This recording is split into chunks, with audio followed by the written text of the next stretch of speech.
어느 학교 운동장에서 한 소년이 또 맞고 있습니다. 친구들에게 둘러싸여 그는 매일같이 주먹과 발길질을 당하며 바닥에 쓰러지곤 했습니다. 코피가 흘러내리고 입술이 터져도 아무도 말려주지 않았고 선생님조차 모른 척 지나가던 그런 시절이었습니다. 이 소년은 한 번은 너무 심하게 맞아서 병원에 실려갔고 무려 2주일 동안 입원해야 했습니다. 또래 아이들 사이에서 그는 항상 혼자였고 쉬는 시간이면 도서관 구석에 숨어 공상과학 소설을 읽는 것만이 유일한 위안이었습니다. 그런데 놀랍게도 이 소년은 훗날 전기차 회사를 만들고 로켓을 쏘아 올리고 인류를 화성으로 보내겠다고 선언합니다. 지금 이 순간 그의 재산은 8,390억 달러, 우리 돈으로 약 1,230조 원에 달하며 인류 역사상 가장 부유한 인간으로 기록되고 있습니다. 도대체 어떻게 이런 일이 가능했을까요? 시간을 조금 거슬러 올라가 보겠습니다. 1971년 남아프리카 공화국 프리토리아라는 도시에서 한 소년이 태어납니다. 그의 이름은 일론 머스크입니다.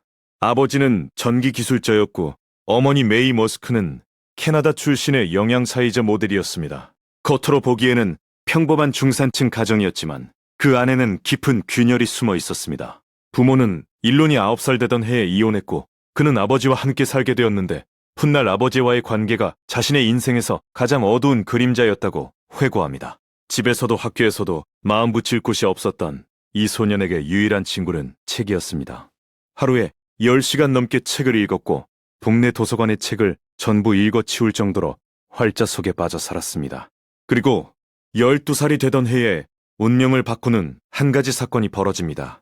아버지가 사준 컴퓨터로 독학하여 게임 하나를 만들어낸 것인데 그 게임의 이름은 델레스타라는 우주 전투 게임이었습니다. 놀랍게도 이 12살짜리 소년은 그 게임을 한 잡지사에 500달러를 받고 팔았습니다. 1983년 남아프리카 공화국의 한 소년이 만든 게임이 돈이 된 그 순간은 어쩌면 세계를 뒤흔들 거인의 첫 번째 발걸음이었을지도 모릅니다. 소년은 자라면서 한 가지 확신을 갖게 됩니다. 이 나라에서는 자신이 꿈꾸는 것들을 절대 이룰 수 없다는 것이었습니다. 1989년 17살의 일론은 어머니의 고향인 캐나다로 떠납니다. 주머니에는 얼마 되지 않는 돈이 있었고 아는 사람은 거의 없었지만 그에게는 머릿속에 그려놓은 미래의 지도가 있었습니다. 캐나다 퀸스 대학교를 거쳐 미국 펜실베니아 대학교로 편입한 그는 물리학과 경제학 2개의 학위를 동시에 따냅니다. 그리고 1995년 스타퍼드 대학교 물리학 박사 과정에 합격하지만 단 이틀 만에 자퇴라는 파격적인 결정을 내립니다. 당시 실리콘밸리에 불어닥친 인터넷 혁명의 바람이 그를 교실 밖으로 끌어냈기 때문입니다. 같은 해 그는 동생 기벌과 함께 집트라는 회사를 세웁니다.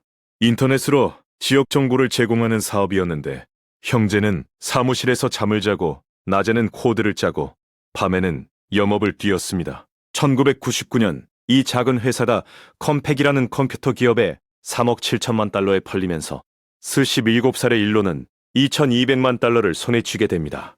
대부분의 사람이라면 그 돈으로 편안한 삶을 선택했겠지만 그는 한 푼도 쉬게 두지 않았습니다. 바로 그해 엑스닷컴이라는 온라인 금융 서비스 회사를 설립했고 이 회사는 2000년에 다른 회사와 합병하여 훗날 전 세계 온라인 결제 시장을 지배하는 페이팔이 됩니다. 2002년 페이팔이 이베이에 15억 달러에 인수되면서 일론의 주머니에는 1억 7천만 달러가 들어옵니다. 31살의 나이에 우리 돈으로 약 2천억 원이 넘는 돈을 만진 것인데 그는 이번에도 놀라운 선택을 합니다. 그 돈을 거의 전부 꺼내서 3개의 회사에 쏟아붓습니다.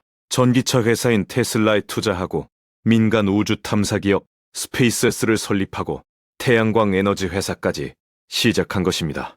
주변 모든 사람들이 미쳤다고 했습니다. 로켓 사업은 국가만 할 수 있는 영역이었고 전기차는 시장에서 번번이 실패해온 분야였기 때문입니다.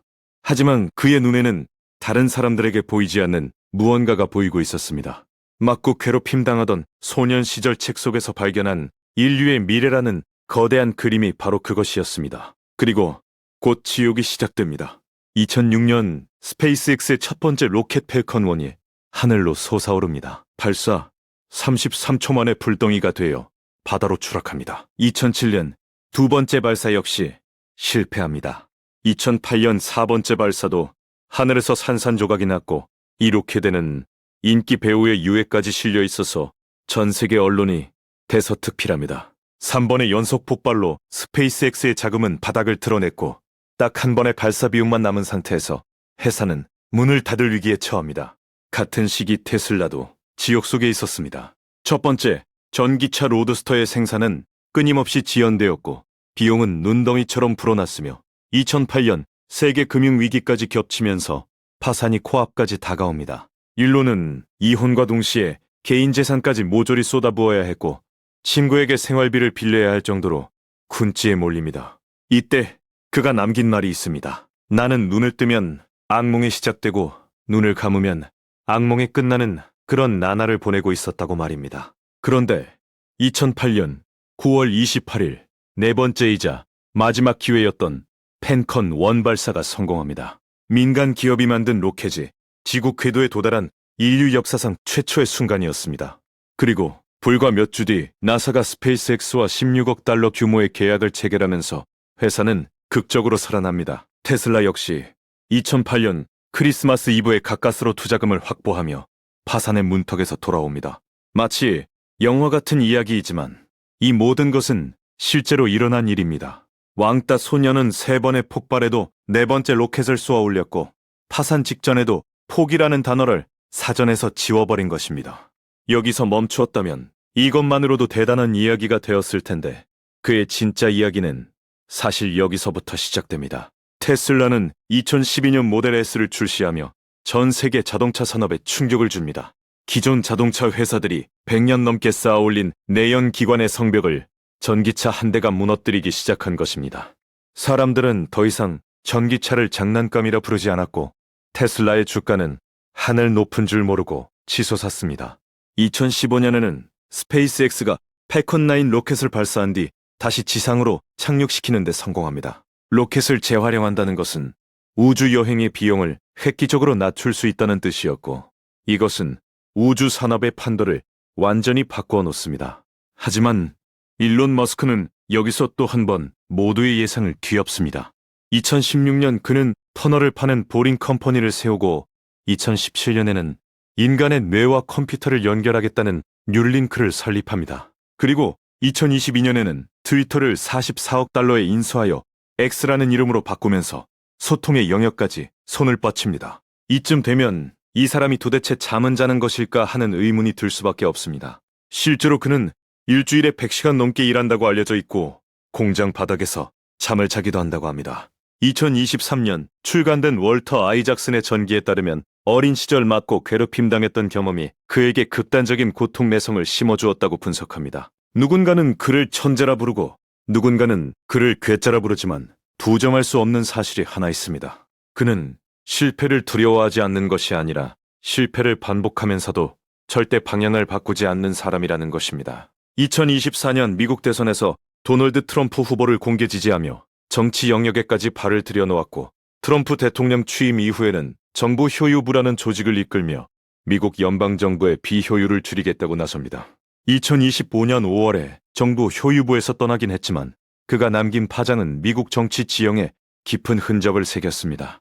그리고 지금 2026년 그가 벌이고 있는 일들의 규모는 상상을 초월합니다. 스페이스X는 12번째 스타쉽 시험 발사를 준비하고 있으며 이 로켓은 인류 역사상 가장 거대하고 강력한 발사체입니다. 테슬라는 캘리포니아 프리먼트 공장 일부를 옵티머스라는 인간형 로봇 생산 라인으로 전환하고 있으며 2027년까지 일반인에게 판매하겠다고 선언했습니다.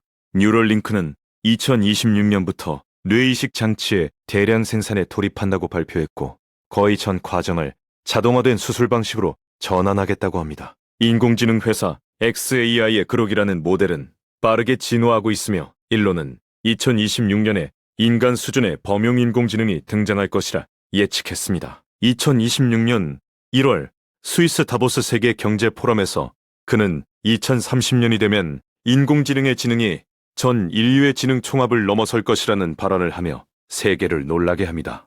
한때 학교 운동장에서 코피를 흘리며 쓰러져 있던 소년이 이제는 인류의 미래를 설계하는 자리에 서 있는 것입니다. 자산 8,390억 달러라는 숫자는 인류 역사상 단 한 번도 기록된 적 없는 전무후무한 금액이며 그는 2025년에만 4,970억 달러가 늘어나 1년 재산 증가액도 역대 최고를 기록했습니다. 물론 그를 둘러싼 논란도 끊이지 않습니다. 노동자를 혹사한다는 비판이 있고 약속한 일정을 지키지 못한다는 지적도 있으며 정치적 행보에 대한 찬반도 극명하게 갈립니다. 하지만 오늘 이 이야기에서 우리가 주목해야 할 것은 따로 있습니다. 남아프리카 공화국의 한 학교 운동장에서 매일 맞던 소년이 어떻게 세상에서 가장 큰 꿈을 꾸고 그 꿈을 하나하나 현실로 만들어가고 있는가 하는 것입니다. 3번 로켓이 폭발해도 4번째를 쏘아 올리고 모든 재산을 잃을 뻔해도 다시 일어서며 전 세계가 불가능하다고 비웃어도 결국 해내는 그 힘은 도대체 어디서 오는 것일까요? 어쩌면 그 답은 프리토리아의 어느 도서관 구석에서 혼자 책을 읽으며 더 나은 세상을 상상하던 외로운 소년의 마음속에 이미 있었는지도 모릅니다. 지금 이 순간에도 어딘가에서 홀로 싸우고 있을 누군가에게 이 이야기가 작은 불씨가 되기를 바랍니다. 왜냐하면 세상을 바꾼 사람들은 대부분 세상에게 환영받지 못했던 사람들이었기 때문입니다.